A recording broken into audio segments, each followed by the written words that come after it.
10 nations on the edge. Welcome to our channel. Today we're diving into a pressing issue that seems to be consistently stuck in the global news cycle.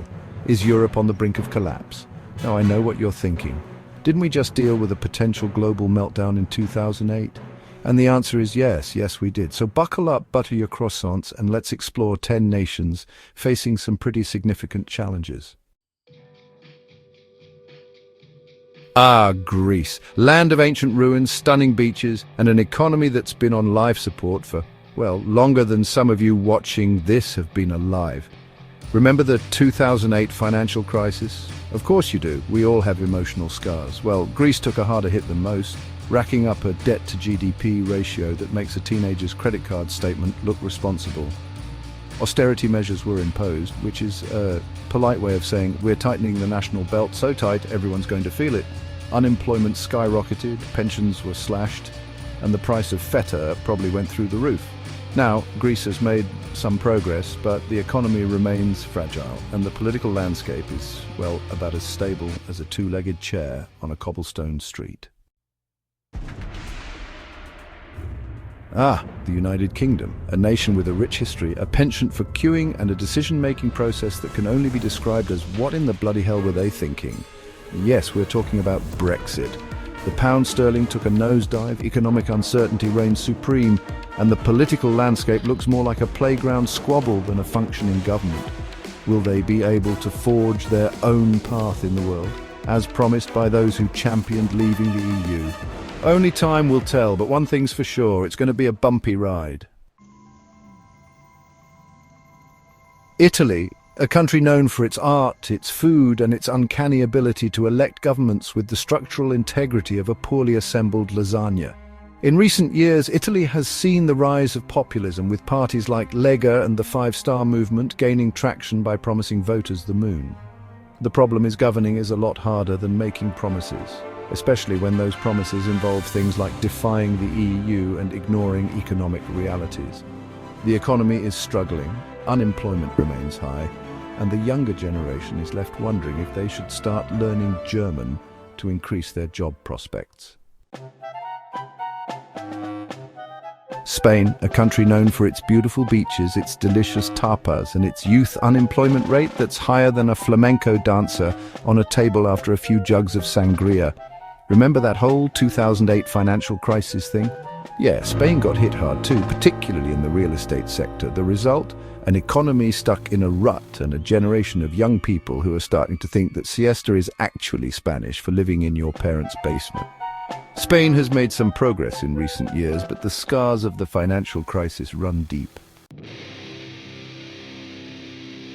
Romania, a country known for its beautiful countryside, its vampire legends, and a government that seems to be just as allergic to garlic as Dracula himself.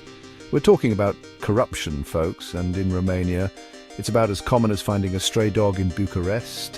From shady politicians lining their pockets with EU funds to a justice system that seems to have more loopholes than a Romanian lace doily, corruption has plagued Romania for years. But here's the thing about Romanians, they're a resilient bunch. In recent years, Romania has seen massive protests against corruption, with hundreds of thousands of people taking to the streets to demand change. Germany, a country known for its efficiency, its love of sausage, and its recent experience with the kind of generosity that would make even the most charitable person say, "Whoa, that's a lot of guests." We're talking about the refugee crisis, of course. Germany, under the leadership of Chancellor Angela Merkel, opened its doors wider than a Bavarian beer hall during Oktoberfest. But the influx of refugees put a strain on Germany's resources and led to social and political tensions that would make a pressure cooker look calm and collected. Belgium, a country known for its waffles, its chocolate, and its uncanny ability to function despite having a political system that's more complicated than a Rubik's Cube designed by MC Escher. Seriously, Belgium is divided into regions, communities and language groups, all with their own parliaments, governments, and probably their own secret stash of waffles. It's enough to make your head spin faster than a Belgian top. This political instability makes it difficult for Belgium to address pressing issues like the economy and social welfare.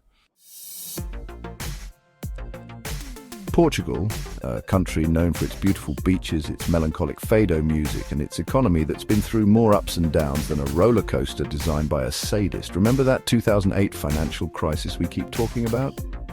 Yeah, Portugal got hit pretty hard too. They needed a bailout from the EU, which came with the caveat of austerity measures that were about as popular as a rain cloud at a beach party. While Portugal has made some progress in recent years, the economy remains fragile and many people are still struggling to make ends meet. Hungary, a country known for its hearty goulash, its beautiful thermal baths, and its Prime Minister, Viktor Orban, who's about as subtle as a sledgehammer when it comes to his brand of illiberal democracy. Under Orban's leadership, Hungary has been drifting further and further away from liberal democratic values. He's cracked down on freedom of the press, eroded the independence of the judiciary, and demonized immigrants and refugees. Orban's supporters argue that he's protecting Hungary from external threats and preserving its national identity. France, a country known for its romantic language, its exquisite cuisine, and its seemingly innate ability to turn any minor inconvenience into a full-blown protest, complete with barricades, tear gas, and probably a baguette or two being used as a weapon. Whether it's farmers blocking roads with tractors, students throwing Molotov cocktails, or workers going on strike for better working conditions, the French sure know how to make their voices heard. In recent years, France has been rocked by a series of protests, from the Nuit Debout movement against labour reforms to the Yellow Vest protests against fuel taxes.